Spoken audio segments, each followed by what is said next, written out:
Hello, everybody, or anybody out there watching. My name is Nathaniel M. Zaplater. I am an amateur aspiring inventor, research scientist, and sci-fi fantasy writer from London, Ontario, Canada, or Turtle Island. Holler at your boy.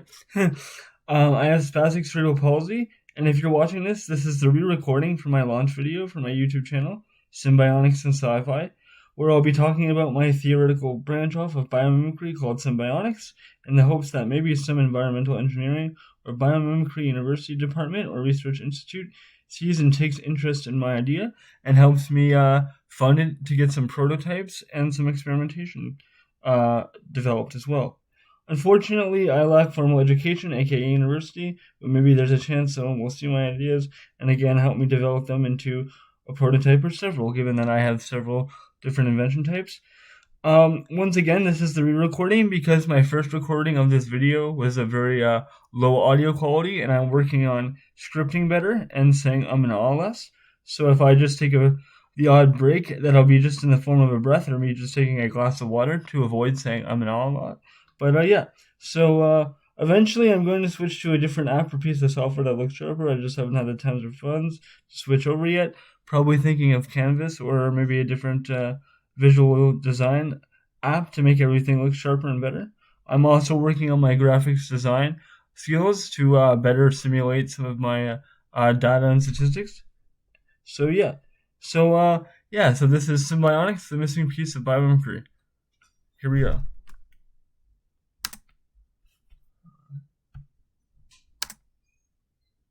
So Symbionics, a brief outline. The usual way I begin describing the theory of symbionics is with this simple word equation. Symbiosis plus bionics equals symbionics. It is meant to be a theoretical adjunct onto the existing field of biomimetic designs and implementations.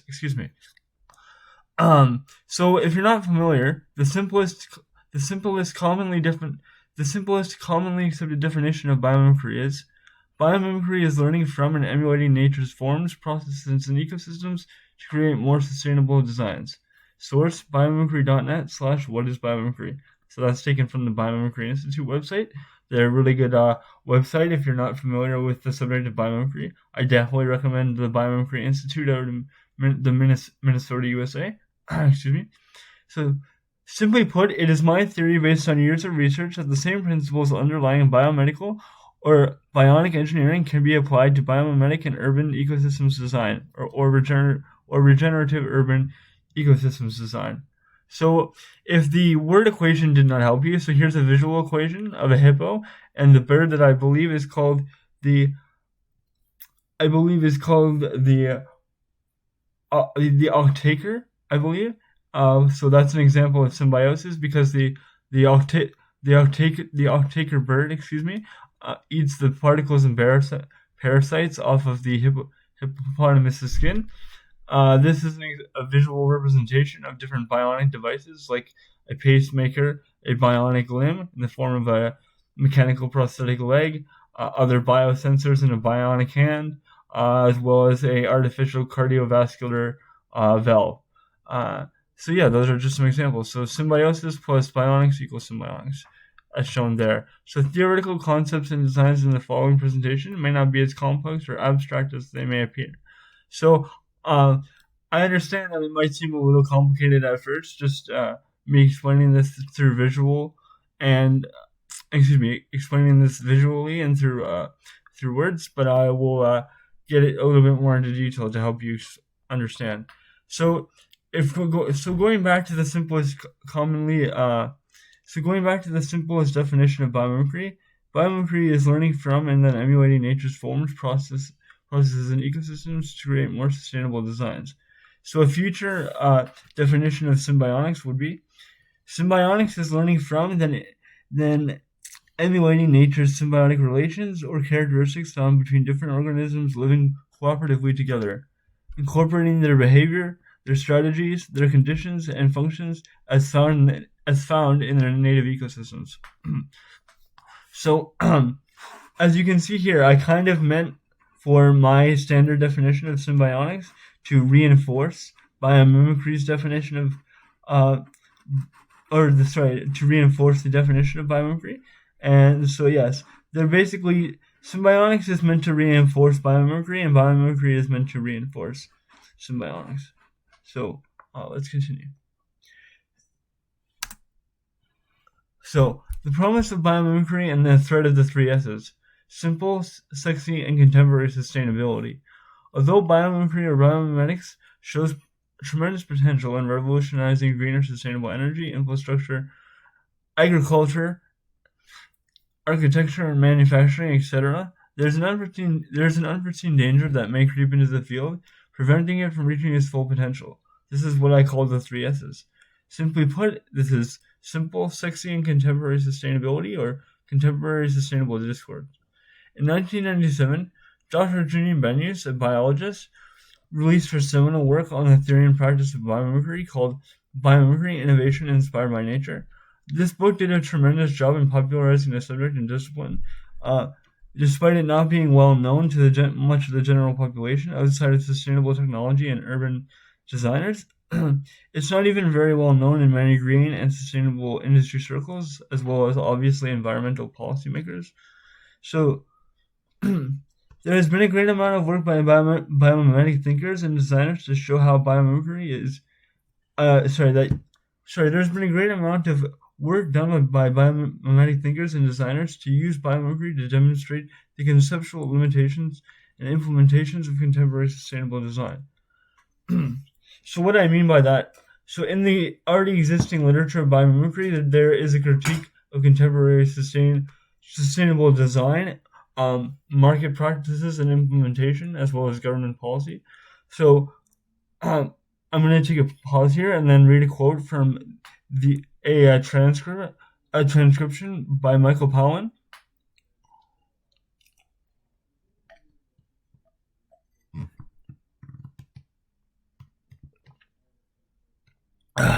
Excuse me. So for those who aren't familiar, Michael Pollan was the author of Biomimicry in Architecture, who is very popular for popularizing biomimetic architectural designs. So architectural designs that emulate nature's forms, such as plants and organic shapes, as well as different animal structures as well, even to increase regenerative capacity and overall sustainability. But so this is as I had mentioned before, this is a transcribed interview from Hausman.Eden/Urban Living. So it says the key difference is that sustainability all too often has simply involved mitigating negatives. The implication is that fully sustainable means 100% less bad, as Bill McDougall characterized it. For those of us who have been involved in sustainable design for over 30 years or more, it is painful to accept how badly sustainability has failed to prevent the multiple environmental crises from worsening. We have to set our aspirations much higher if we are to really address the challenges of our age. Again, source, hausvaneden.com, urban/living, Michael Pollan, Inspired by Nature, Regenerative Design Beyond Sustainability. So obviously what Michael Pollan is referring to is the limitations of contemporary sustainability and trying to address that with not only biomimicry, but what's called regenerative urban design or regenerative architecture. Or even some people have called it symbiotic architecture, but they all sort of imply the same thing. So let's continue. So more on the thread of the three S's in biomimicry. And so these are some examples of the most commonly used definitions and examples of biomimicry. Again, they were very useful to help popularize the field, but they're almost becoming dangerously oversimplifying the entire field. And I'll get into that more later. So onto the left-hand side is obviously the cane fisher train in Japan, which emulated the shape of the cane fisher's beak and head to reduce the emulated the head and the beak shape of the crane fisher in Japan to reduce sound wave pressure buildup and reduce the sonic boom that was created when it accelerated out of the tunnel. So, which was again, and it also increased energy efficiency. So it needed less energy to run effectively, which is again a good thing.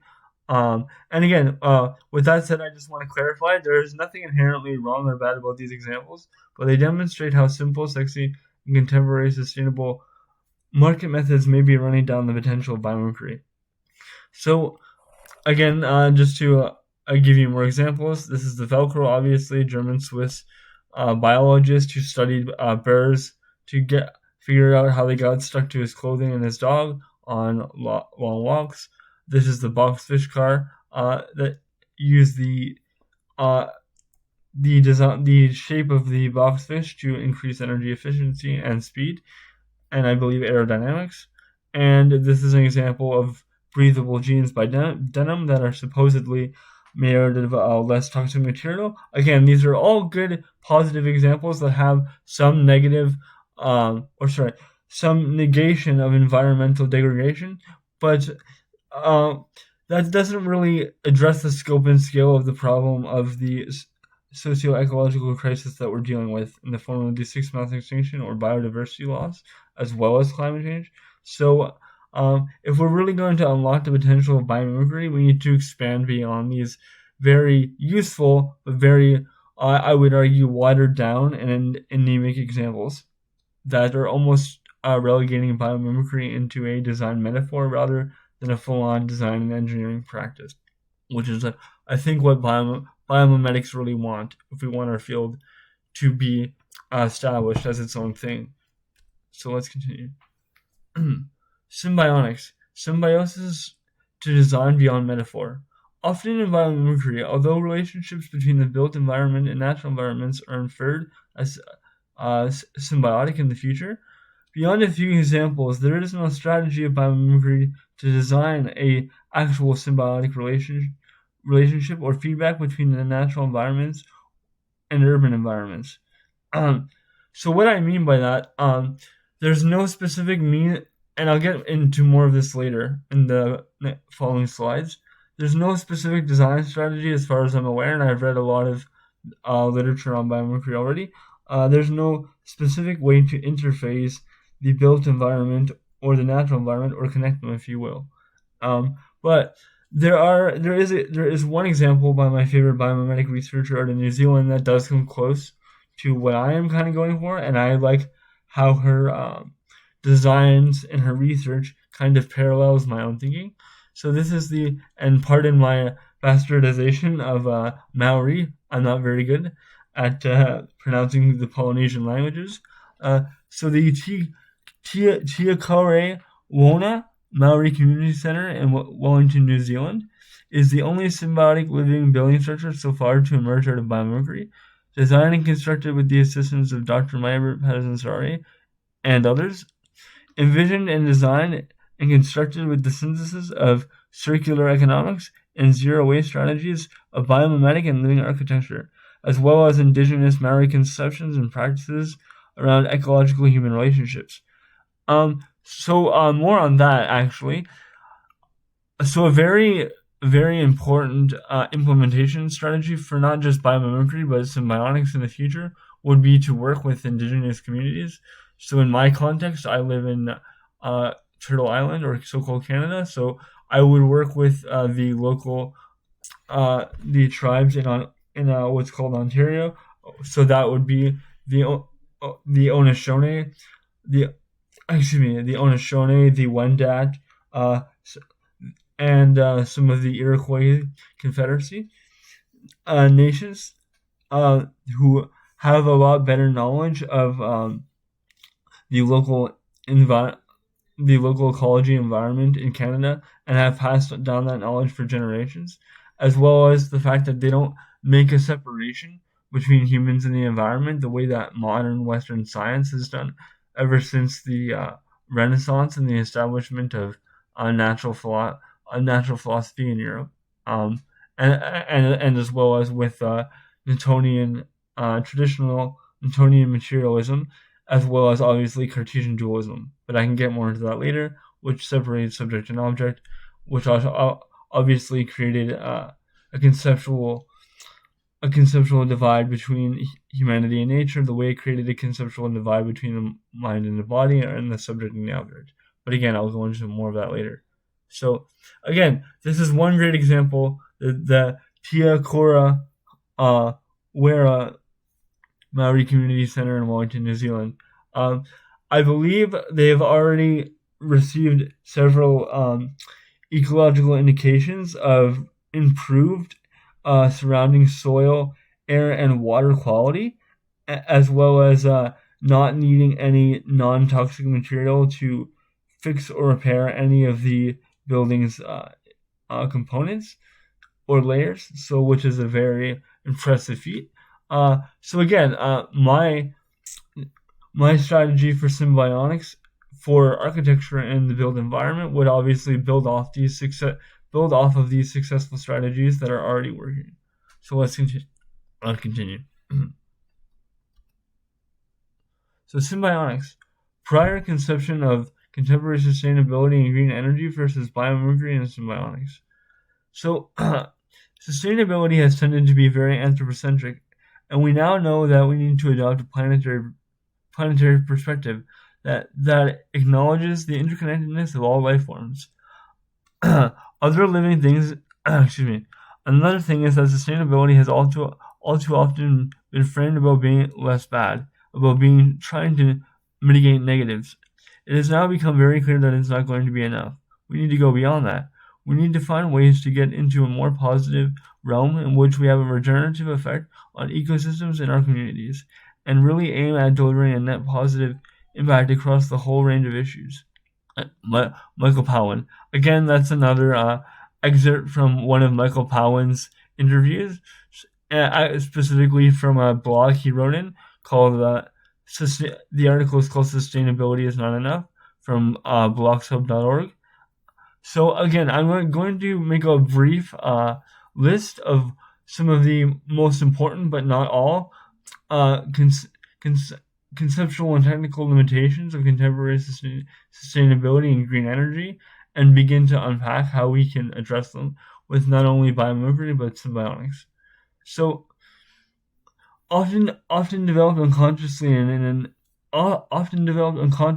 a Newtonian materialistic or mechanistic materialist framework that separates humans from nature, or again the object-subject divide, which is what it's really rooted in, from Cartesian dualism, largely still designed within linear life cycles and many non-environmentally friendly components and chemicals, trying to develop ecologically balanced technological and urban infrastructure within the framework of an economic system that demands infinite growth on a finite planet.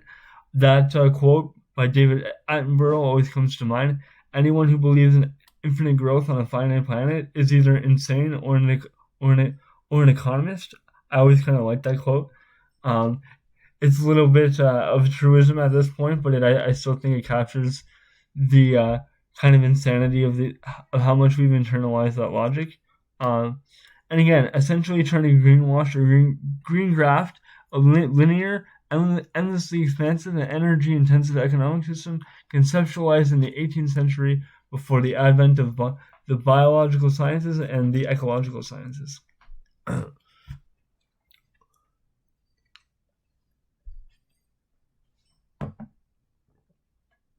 So not to go on a long rant about the history of industrial technology and economics, but Adam Smith, John Ricardo, Adam Smith, David Ricardo, John Locke, the basic outliers of modern property law and the property law and system that we now inherited, basically grew up, lived, and died in an era before the actual Industrial Revolution, and they never actually lived to see the implementation of large-scale industrial technology and its effect on the environment, and as well as, more importantly, their conception of property and how it would affect the planet negatively. So I will get more on that later. That's another topic on its own, which I will hopefully expand on later. But yeah, not to give you a huge rant on that, but let's continue. So Symbionics, designing, implementing, and refining experimental methods. So these circles here are not a fully definitive methodology. They're just a basic representation to help you understand. So step 1, select small-scale or enclosed ecosystems. Step 2, test symbionic or regenerative capacity of proposed technologies in small-scale and enclosed ecosystems. Step 3, meticulously check for any unintended negative environmental or ecosystem impacts or feedbacks. Then develop methods to minimize and or remove them. Step 4, select large-scale and open-scale ecosystems and environments to experiment and test ecological regenerative capacity along with the effectiveness in providing for human and animal needs. So down here I have two pictures. One is a representation of an ecological feedback just found in nature, and one is a visual representation of a negative biological feedback loop. In this particular example, it's glucose in the pancreas, I believe, and how certain foods negatively impact the glucose balance, which makes the person feel like they have less energy. So that's an example of a negative biological feedback loop. So the whole point of symbiotics and arguably biomimicry is to create a positive ecological feedback loop and biological feedback loop, because we want to help the declining species bounce back.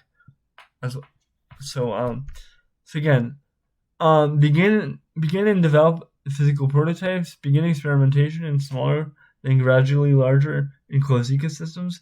Collect data from experimentation in enclosed ecosystems and adjust methodologies and techniques for open ecosystem-based experimentation.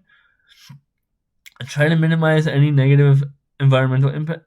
Try to minimize any negative environmental impacts before experimentation in open ecosystems and the biosphere. Create an information feedback loop from the bottom up and top down to better refine ecologically regenerative capacity and provide for human and animal needs. I'm going to get more into this later, but another positive byproduct of symbiotics or implementing symbiotics on any level would be that it could potentially provide for a better methodology for ecological and biological health monitoring systems, specifically because it draws on lessons from biomedical engineering. But I'll get more into that later as well.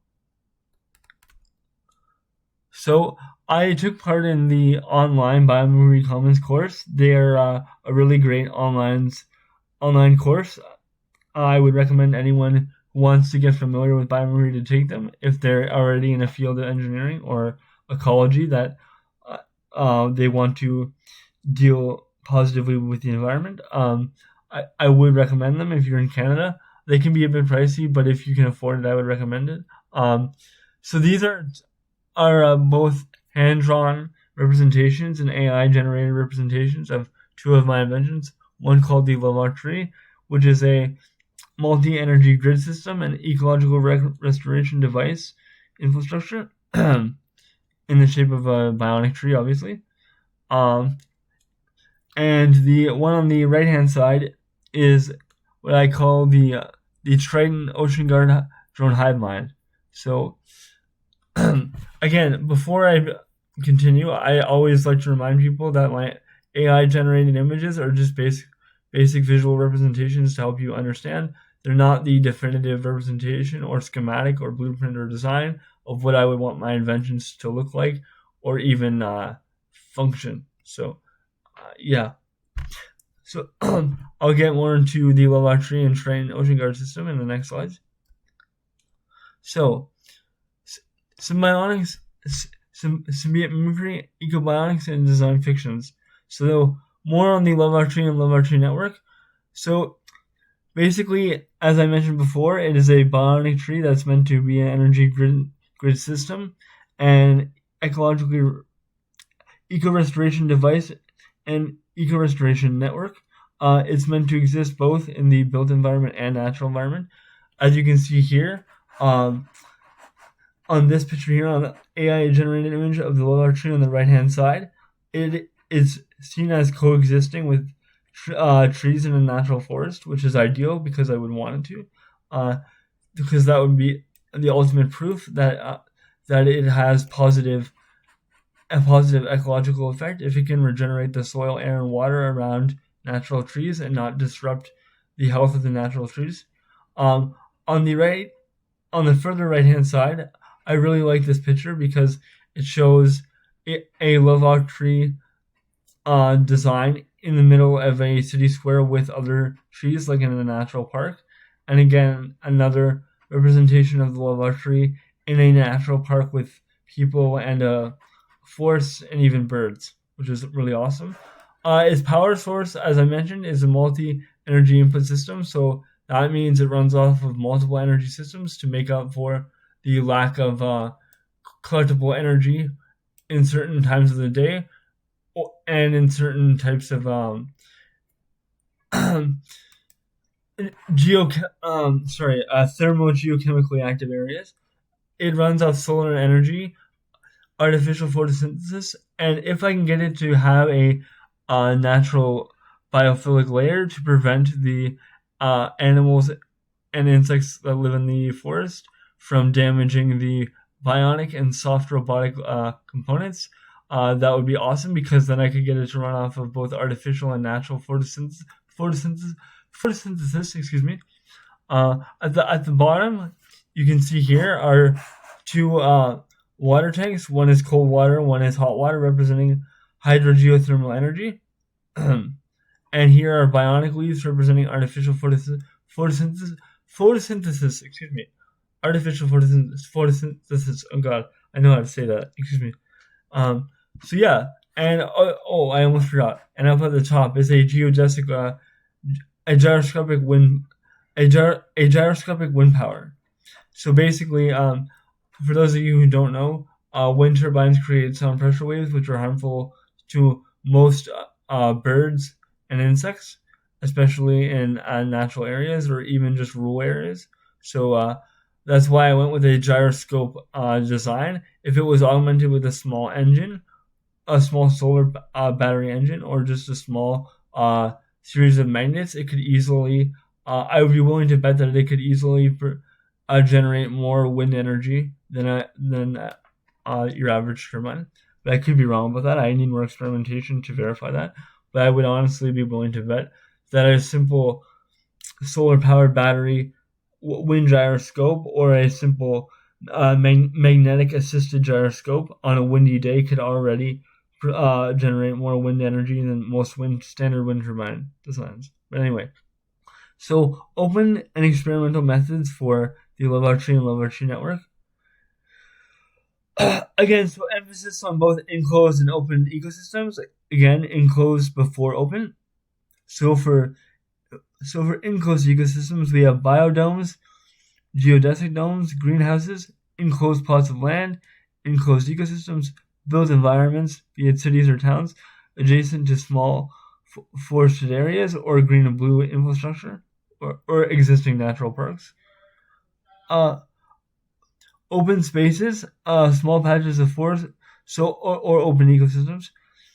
Small patches of forestry, forest clearings, expanding on existing urban green spaces, natural or wild infrastructure like wildlife bridges, like those seen in, I believe, Sydney, Australia, that allow for wildlife to pass from one forested area or urban green space to another.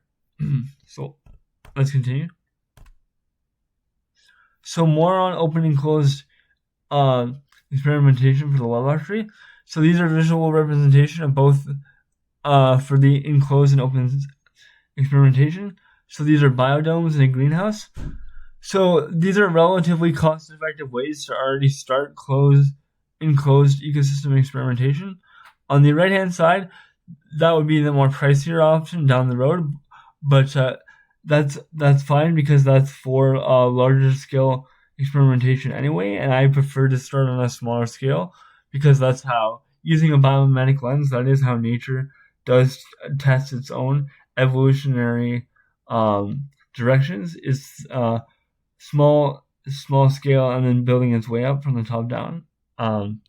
So again, and on your left hand side are obviously the more obviously super cheap and cost effective ways of starting enclosed experimentation. These are ecosystems in a jar. One is a dry ecosystem in a jar with moss and I believe a small type of tree and some type of I'm not sure. I'm not an expert. I'm not a botanist, but some type of a vine.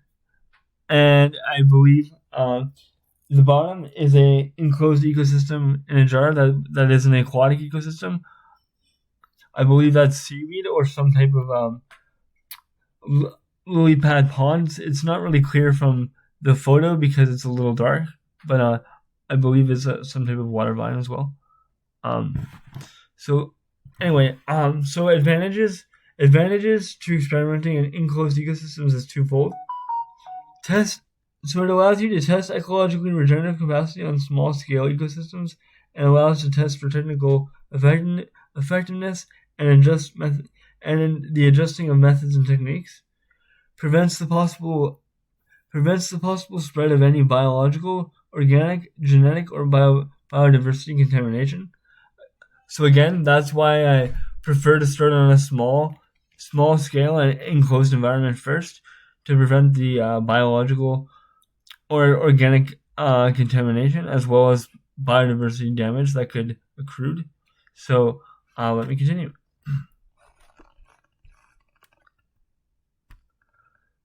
Symbiotics, biomimicry, and ecobiotics design fictions. So more on open experimentation. So again, using the laboratory and laboratory network as the continued example. So open experimentation advantages. The advantages of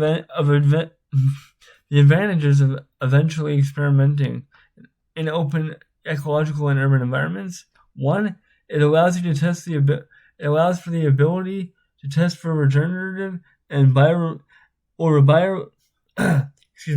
allows for the ability to test for regenerative or the bioremediation scalability for symbiotic technologies like the laboratory network. allows for the potential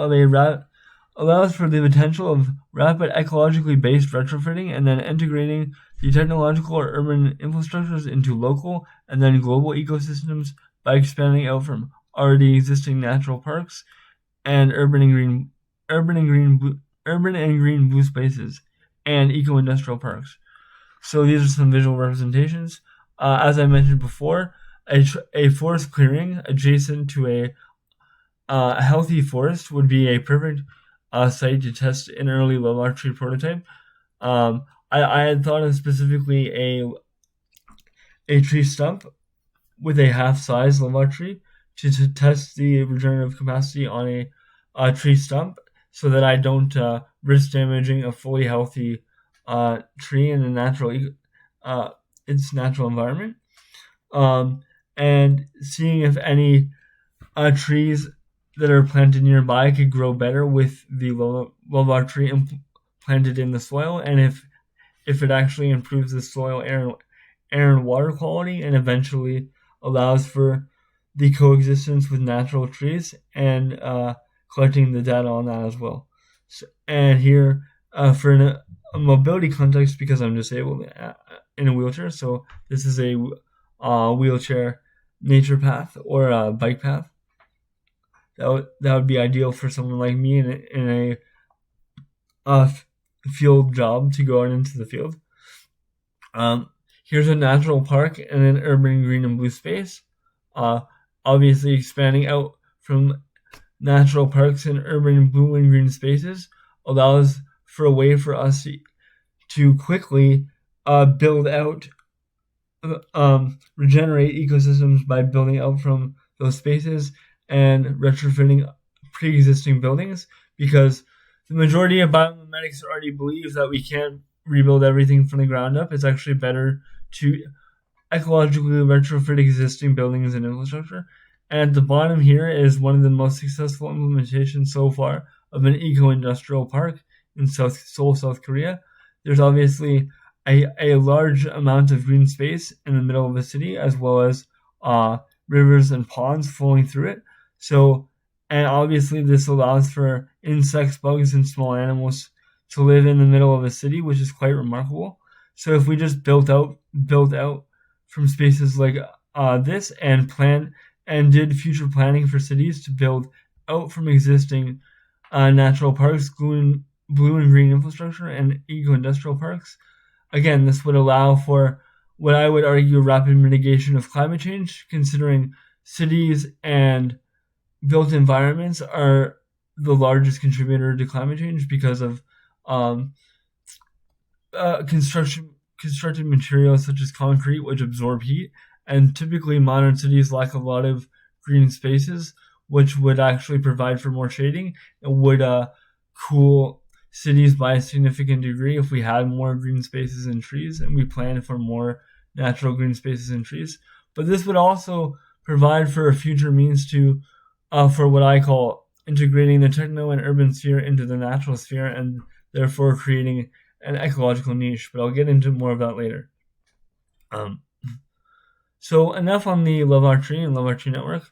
So I'll go to one more macro scale design that I had brought up, which was the Triton Ocean Guard drone hive mind network. These are a soft robotic drone. These are a program hive mind of soft robotic drones, of aquatic soft robotic drones. That would deacidify the ocean, clean up the ocean floor, and remove microplastics, as well as restore natural aquatic habitats like coral reefs by performing underwater carbon sequestration, because that's actually how coral reefs are built, by a form of natural carbon sequestration. I would just like to point out, like I always usually do in my lectures, I'm not a techno reductionist or technological reductionist when it comes to the ecological crisis, and my technology, SYMBIONICS, is not meant to be a silver bullet for the environmental crisis. It's just meant to be a tool in the toolbox. And again, using the Triton Ocean Guard hive mind as a network, these soft robotic aquatic drones meant to repair the natural aquatic environments and the oceans, rivers, and seas and such. They're not meant to replace natural aquatic life. They're just meant to help the populations bounce back by eventually, repairing aquatic environments. So again, these are just AI represented images, not meant to be detailed blueprints or schematics. Excuse me if I say and a lot. I'm just trying to work on not mixing up words and getting better at just powering through. So if I say and a lot or just stutter, please forgive me. I'm still new at public speaking and presenting, so I'm just trying to get better at that. So let's continue. So I'm just going to power through this. So enclosed and open experimental methods for the Triton Ocean Guard hive mind network. Small enclosed bodies of water such as rivers, lakes, ponds, marshes, seas, the oceans, underground bodies of water like aqueducts, mountains, and glacial streams, etc. Excuse me 1 second.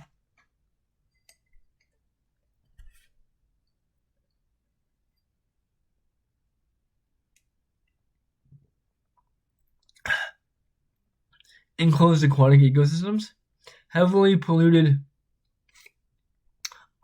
enclosed aquatic ecosystems, heavily polluted parts of the ocean like garbage islands in the Pacific, radioactive contaminated bodies of water or regions like those found around Fukushima, Japan reactor, radioactive contaminated aquatic ecosystems and bodies like those found around the exclusion zone, the Chernobyl exclusion zone, between modern-day Ukraine and Belarus. Just like with the Love Our Trees and Love Our Tree networks, small-scale experimentation in enclosed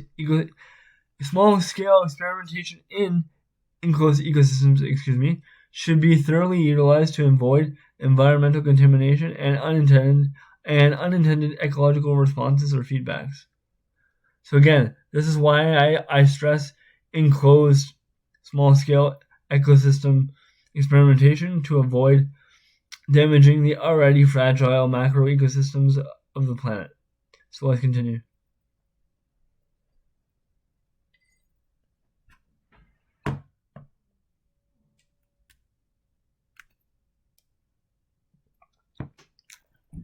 So I want to actually, I know it kind of seems counterintuitive because I spent a lot of time focusing on the Laboratory and Laboratory Network and the Triton Ocean Guard hive mind, but I am no longer focusing on those invention ideas because those are further down the road. And the specific invention I would like to bring your attention to, and that I'm going to from now on, be strategizing my my methodology for implementing SYMBIONICS on, will be what I call the eco-industrial membrane, which actually allows for what I call ecological augmented bionics. So anyway, so focusing in ecological augmented bionics and eco-industrial interface membranes. Excuse me. Nate, mobility's here. My apologies for the brief interruption there. I had my wheelchair repair company, come and take my wheelchair. I thought it was on Wednesday, but apparently it was today on Tuesday. So my apologies there. So let me start this slide over.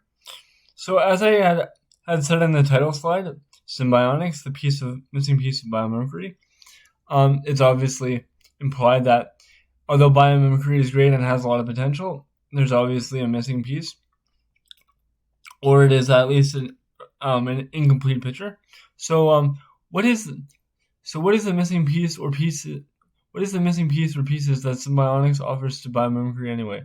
Focusing in ecological augmented bionics focusing in ecological augmented bionics and eco-industrial interface membranes. So as I had previously mentioned, my new strategy for promoting and circulating my ideas for SYMBIONICS and demonstrating them experimentally will be focusing in on the eco-industrial interface membrane, because I believe that will be the actual way that all my larger scale and future other symbiotic technologies will be implemented. So the eco-industrial membrane interface is a artificial cellular membrane that is designed to be a medium between the built and natural environment to allow for material, fluid, and information exchange. So I have one AI represented image on the left hand side. It's not meant to be a perfect representation, obviously, but you can see an artificial building with natural organics in the form of plant and grass growing and moss growing on top of it, without damaging the artificial surface. So again, using a biomimetic lens, I was able to conceptualize a way to actually create augmentation between the built and natural environments, or put it more simply, how do we physically connect the natural environment with the human-built environment? And so far in the literature of biomimicry, and I've read almost every major book and peer-reviewed article on biomimicry, there's no specific design strategy, to achieve ecological augmentation. And what I mean by that again is how do we physically connect the natural world with the built human environment so that we can integrate the entire built environment within the natural environment itself, and thus achieve ecological equilibrium. So on the right hand side is a half-sized laboratory powered by primarily artificial photosynthesis and solar energy, being attached via an eco-industrial membrane to a tree stump to allow for the material and fluid exchange between the natural tree stump and the half-sized laboratory to test its regenerative capacity, as well as collect data from the ecological regenerative capacity, as well as the improvement of the ecosystem services of the surrounding environment around the tree stump. And as you can see in the picture, I have trees representing a forest and a building representing the built environment. So again, both a live tree and an eco-industrial membrane will be ideally built for both the human and natural environment. 1 second here. Oh, there we go. So yeah, just to recap, this is a specific design strategy to allow for the it's a specifically designed medium between the natural and built environment to allow for the exchange of fluid and material, to allow for the directly allow for whatever we take out of the ecosystems through the built environment to be put directly back into the environment. So in the hand-drawn picture in the middle, its outline is that of it's supposed to represent flexible glass, because that would be the perfect panel surface to put it on. That would allow it to be augmented to almost every conceivable built environment or artificial man-made surface. In the middle here is chloroplast and cytoma, representing solar energy and photosynthetic reactions that would power the eco-industrial membrane. And in the middle, these tubular or cylindrical structures are organic nanofiller biopolymers to allow for electrical conductivity. The eco-industrial membrane could be designed with or without an organic electronic component or components. And the good thing about organic electronics is that they already show promise as a sustainable and biodegradable alternative to standard electronics. There is more experimentation to be done, but they do show a lot of great promise, and they're made out of pretty ecologically sustainable and biodegradable materials, especially with life-friendly chemistry, which is very important. So more on the eco-industrial membrane as the means to create eco-augmentation or ecological bionics. So again, I came up with this idea using a biomedical lens. So I was trying to figure out what is the most common medium of exchange between two different environments in the natural world, and that's obviously the cellular membrane of both plant and animal cells, or eukaryotic and prokaryotic. So I conceptualized a way of basically copying a cellular membrane's process, and by constructing these bendable glass panels or simple regular glass panels with basically what amounts to an artificial cell inside of them, it basically would allow you to not only put back whatever you took out of the surrounding natural environment, but also to test the effectiveness of the ecosystem services provided by both the eco-industrial membrane and the regenerated targeted ecosystem that you're trying to repair. Excuse me.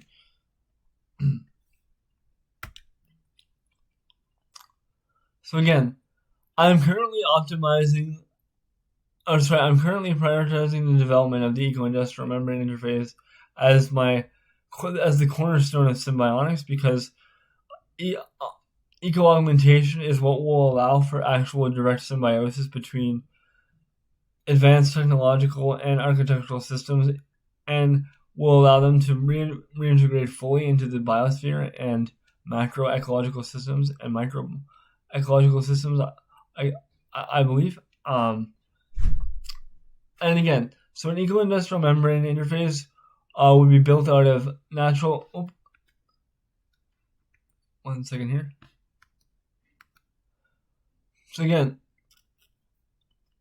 an eco-industrial interface membrane would be made out of a wide range of biopolymers, many of which are already in use, as well as conductive nanofillers, as I previously mentioned, that are already being implemented.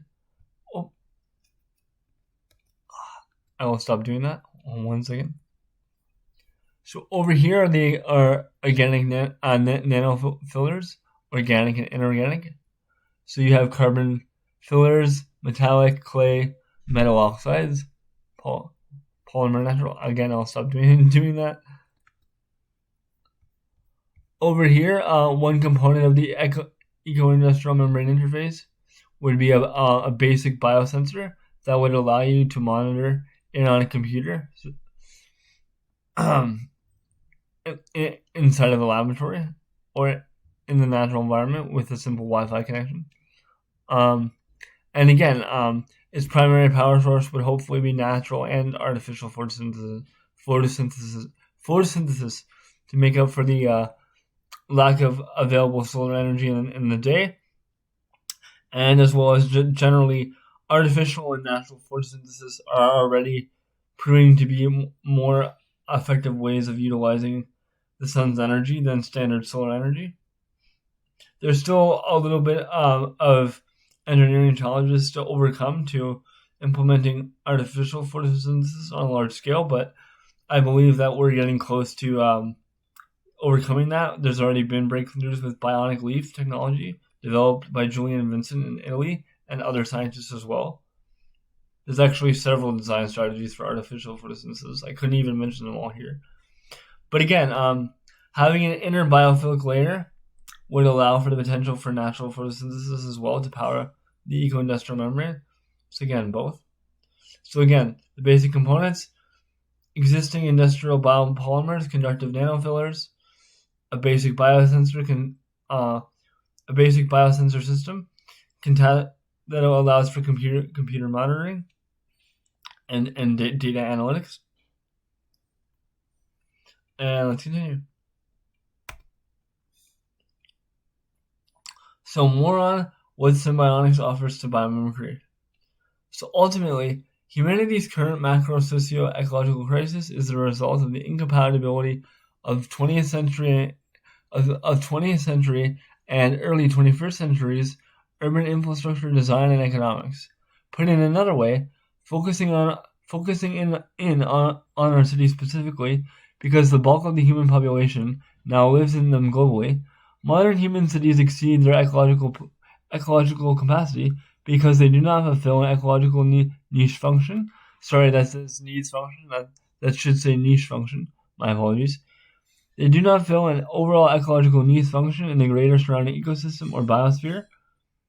The continued generation and existence of waste itself, industrially and commercially, cannot be allowed to continue as the business as usual model if a truly circular economic system is to be implemented and developed through experimentation. There's already several examples of currently existing circular economies. There's one circular food economy here in Guelph, Ontario, but I'll get more on circular economics at a later presentation. Though partial examples exist, like the macro and microeconomic systems of Scandinavian countries, circular food economies, developing in food sovereign, locally produced oriented cities, eco-industrial parks like Seoul, South Korea, and let me start that again. So one of my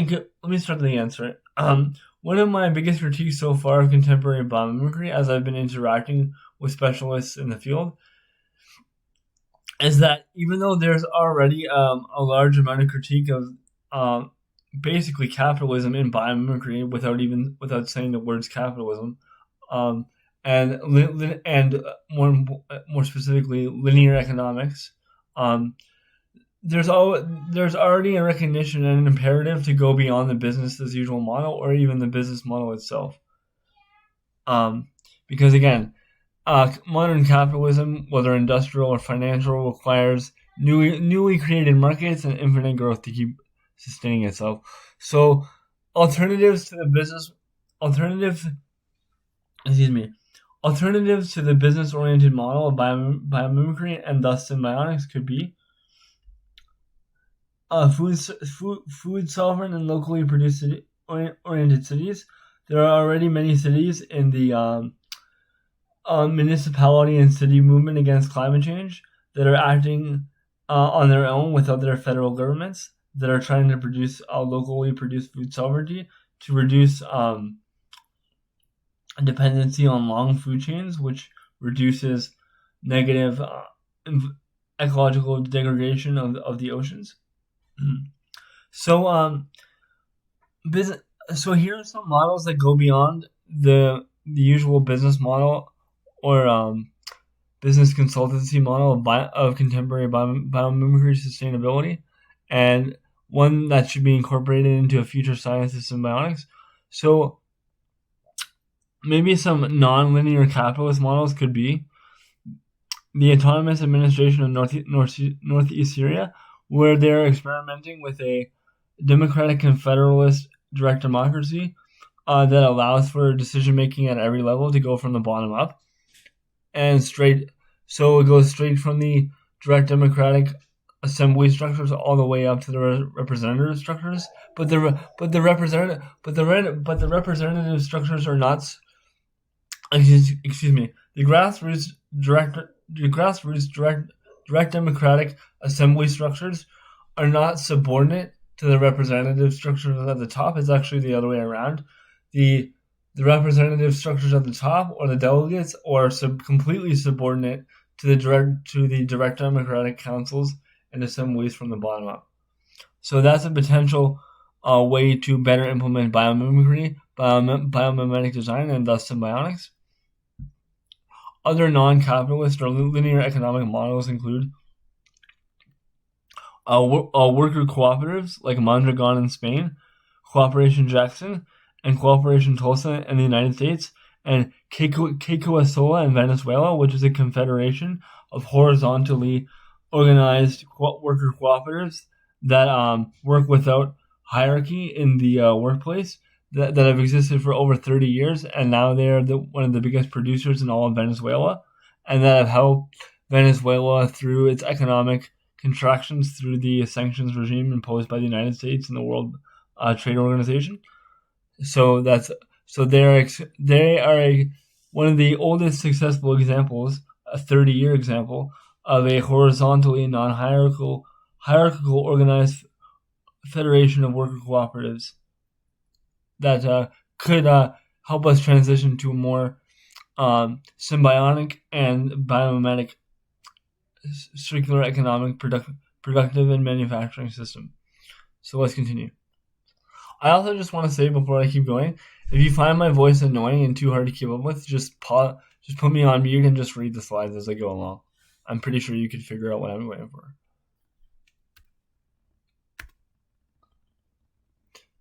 Some more. As mentioned previously, one way to begin designing strategy for infrastructure, architecture, and industry, as well as agriculture, is to begin by expanding out from existing natural parks, eco-industrial parks, green spaces, urban blue and green infrastructure, as well as rural areas and existing farms. Designing and planning new urban spaces to have expansive green and blue spaces or infrastructure built into the city itself. Designing buildings, manufacturing, transportation, waste management, and hygiene systems that allows for easy retrofitting for future biophilic elements or even wildlife corridors, as well as design industry, infrastructure, and architecture that can be easily disassembled into its constituent parts and reused back into every level of the system of circular production and maintenance. So again, as I previously mentioned in my phrase of integrating the urban technosphere into the biosphere, so another visual representation to help you out. The urban built environment plus the natural environment equals a symbiotic or biomimetic environment. So this would be an ideal future symbiotic city that actually fulfills an ecological niche in the biosphere and has more of a net regenerative impact than negative footprint or degenerative effect. Excuse me.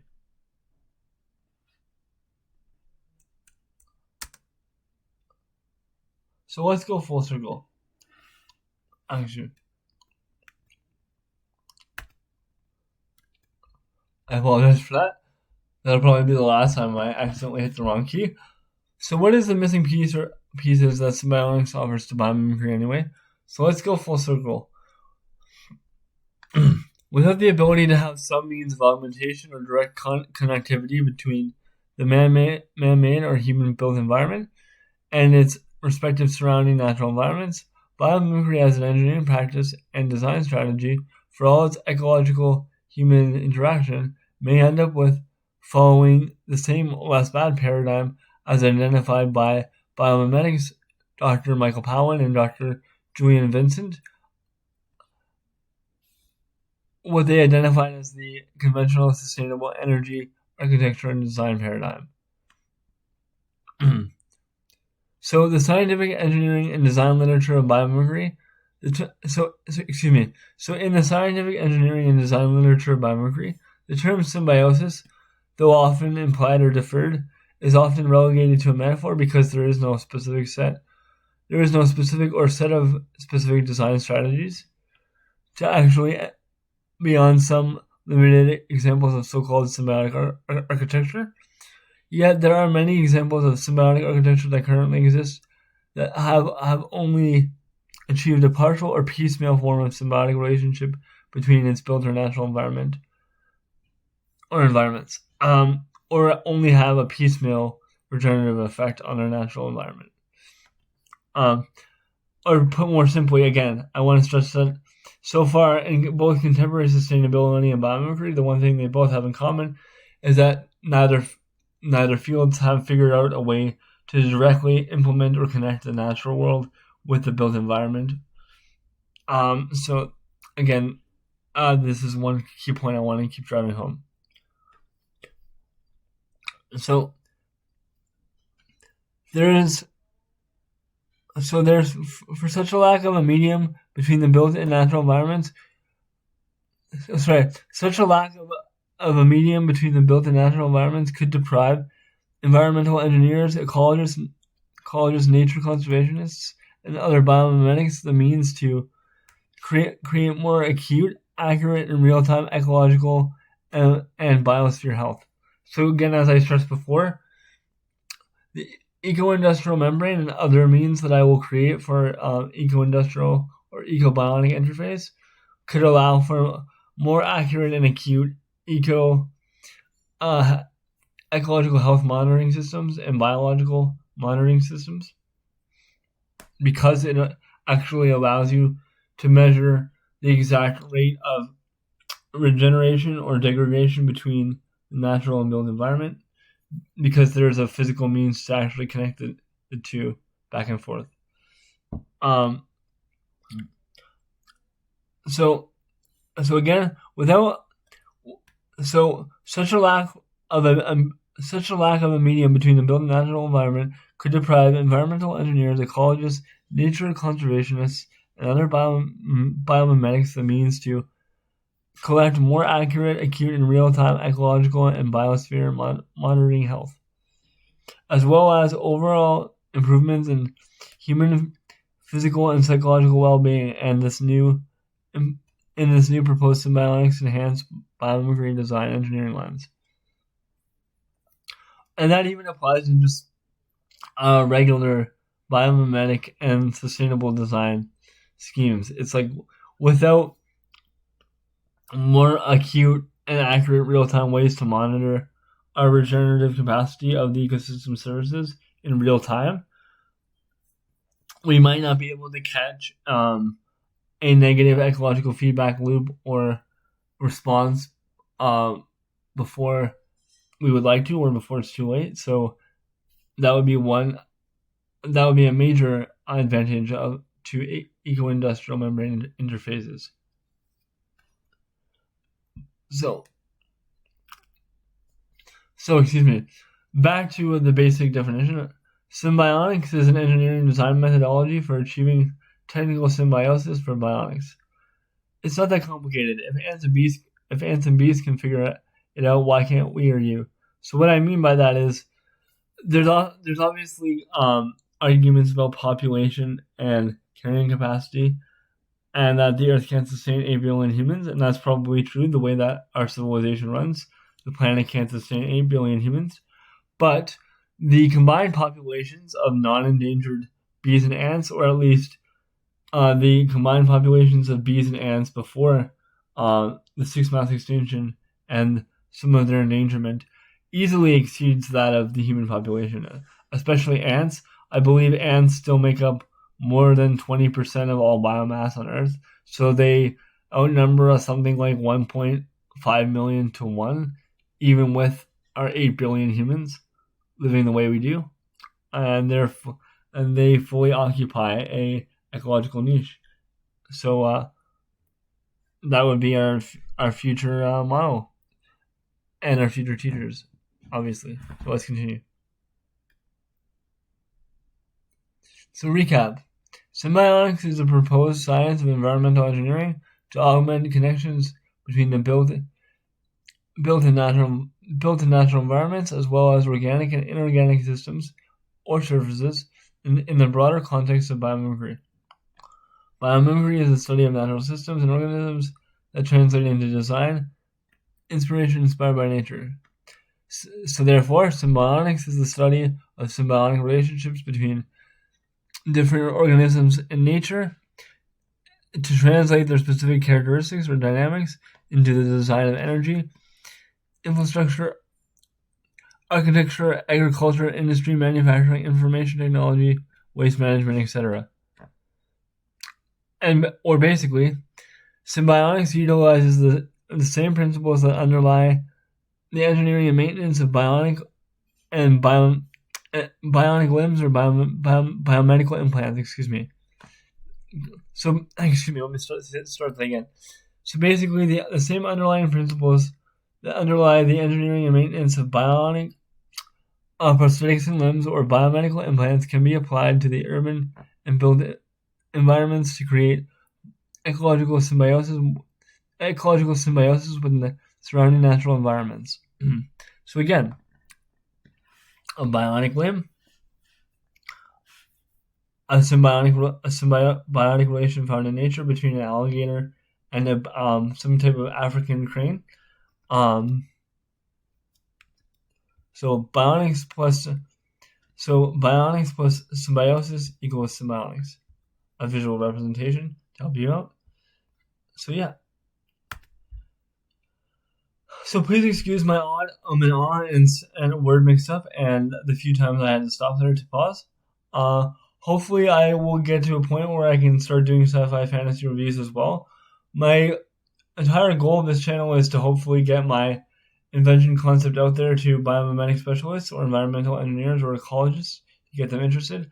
My future of this channel is I would like to do science fiction fantasy genre reviews and on the intersection of science fiction and fantasy with society and the future of technology, ecology, and politics, and visions of civilization. So yeah, please give any comments below or suggestions if you want to know more about my concepts and ideas. I'm open to a lot of constructive criticism and suggestions for improvement. So thank you, and please hit that like button and share if you can, and subscribe. That would really help the algorithm boost. So yeah, thank you and good night.